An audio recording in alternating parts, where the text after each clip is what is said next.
7월 9일 주일 더욱 내 마음을 지키라는 제목으로 잠언 4장 10에서 27절의 말씀입니다. 사랑의 하나님 감사합니다. 오늘도 말씀 묵상의 시간을 우리에게 허락해 주시니 감사합니다. 이 시간을 통하여서 하나님의 말씀이 들리고 복음이 들리기 원합니다. 또한 내 마음을 지키라고 하시는데 어떻게 우리가 지킬 수 있는지 이 말씀을 깨달을 수 있도록 지혜를 허락하여 주시옵소서. 말씀대로 믿고 살고 누린 인생이 되게 하시고 이 시간에도 우리와 함께하여 주시옵소서. 감사드리옵고 예수 그리스도의 이름으로 감사드리며 기도드립니다. 아멘. 본문의 말씀입니다. 내 아들아 들으라. 내 말을 받으라. 그리하면 내 생명의 해가 길리라. 내가 지혜로운 길을 내게 가르쳤으며 정직한 길로 너를 인도하였은즉 다닐 때에 내 걸음이 공고하지 아니하겠고 달려갈 때에 실족하지 아니하리라. 홍게를 굳게 잡아 놓치지 말고 지키라. 이것이 내 생명이니라. 사악한 자의 길에 들어가지 말며 악인의 길로 다니지 말지어다. 그의 길을 피하고 지나가지 말며 돌이켜 떠나갈지어다. 그들은 악을 행하지 못하면 자지 못하며 사람을 넘어뜨리지 못하면 잠이 오지 아니하며 불의의 떡을 먹으며 강포의 술을 마심이니라. 의인의 길은 돋는 햇살 같아서 크게 빛나 한낮의 광명에 이르거니와 악인의 길은 어둠 같아서 그가 걸려 넘어져도 그것이 무엇인지 깨닫지 못하느니라. 내 아들아, 내 말에 주의하며 내가 말하는 것에 내 귀를 기울이라.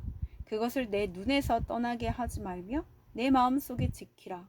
그것은 얻는 자에게 생명이 되며 그의 온 육체의 건강이 됨이니라. 모든 지킬 만한 것 중에 더욱 내 마음을 지키라. 생명의 근원이 이에서 남이니라. 구부러진 말을 내 입에서 버리며 비뚤어진 말을 내 입술에서 멀리하라. 내 눈은 바로 보며 내 눈꺼풀은 내 앞을 곧게 살펴 내 발에 행할 길을 평탄하게 하며 내 모든 길을 든든히 하라. 좌로나 우로나 치우치지 말고 내 발을 악에서 떠나게 하라. 아멘. 도움말입니다. 공고하다는 형편이나 처지 따위가 딱하고 어렵다는 뜻입니다. 실족하다는 발을 헛디디다, 행동을 잘못하다. 성경에서 이 말은 대부분 죄를 짓는 것 혹은 죄를 짓게 하는 모든 유혹이나 유혹물을 가리킵니다.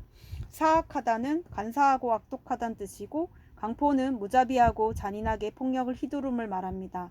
평탄하다는 바닥이 고르고 평평하다는 뜻이며 일이 순조롭게 되어 나가는 데가 있다는 뜻입니다.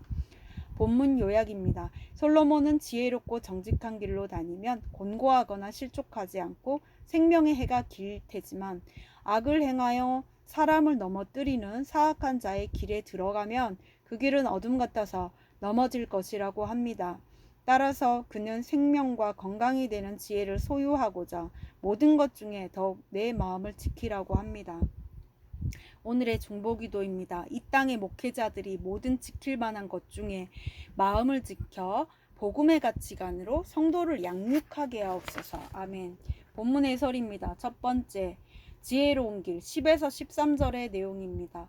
우리가 듣고 믿어야 할 것은 영생으로 인도하는 지혜의 말씀입니다. 여기서 지혜는 창조주 하나님이 계신 것을 알고 그분을 경외하는 것입니다.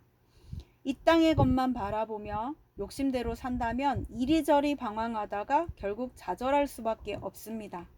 하나님은 지혜의 말씀을 듣고 믿고 지키는 자에게 생명을 주십니다.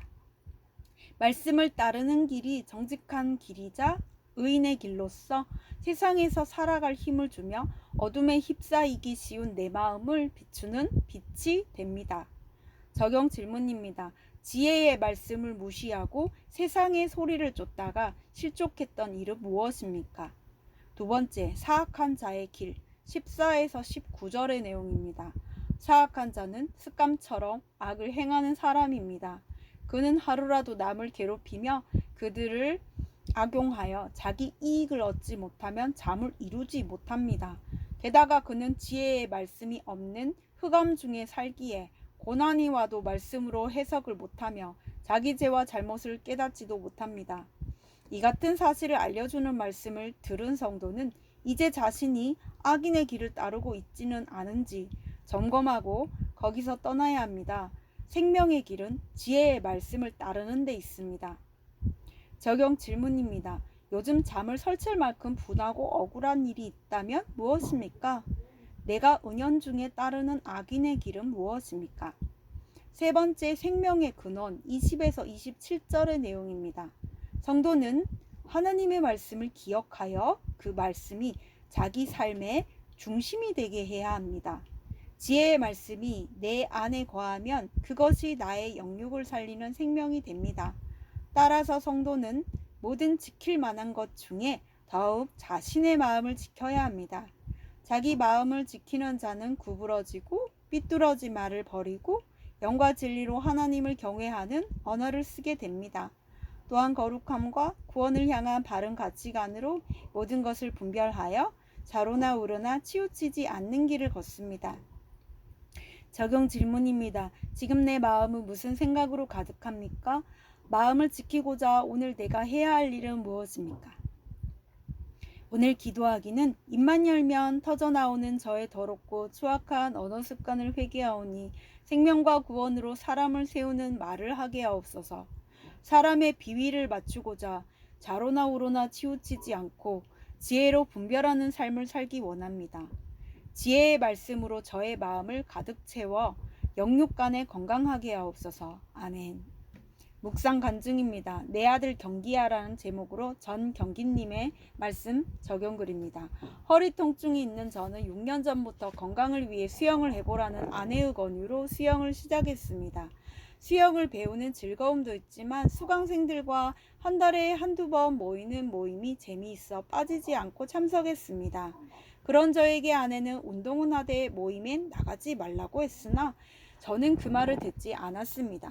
그러다 어느 날 아내가 제 휴대폰을 보다가 수영 모임에서 제가 관심을 가지는 여자가 있다는 사실을 알게 되었습니다. 하지만 저는 이것을 내 아들아 하고 부르시는 하나님의 저를 향한 훈계로 받아들이지 않고 오히려 아내에게 내 휴대폰을 훔쳐봤다며 화를 내고 욕을 했습니다. 그런데 아내는 저의 혈기를 받아치지 않고 여보, 난 당신이 이럴 때마다 당신이 나랑 아이들을 버렸던 때가 생각나고 또다시 버림받는 것 같아 마음이 아파 라고 말했습니다.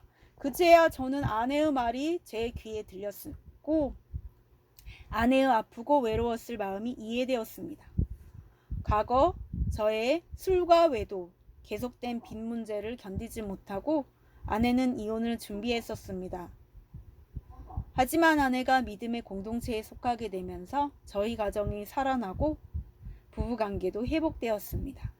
그럼에도 저는 여전히 악을 행하지 못하고 사람을 넘어뜨리지 못하면 잠이 오지 않는 자처럼 같은 죄악으로 아내를 또다시 넘어뜨린 죄인입니다.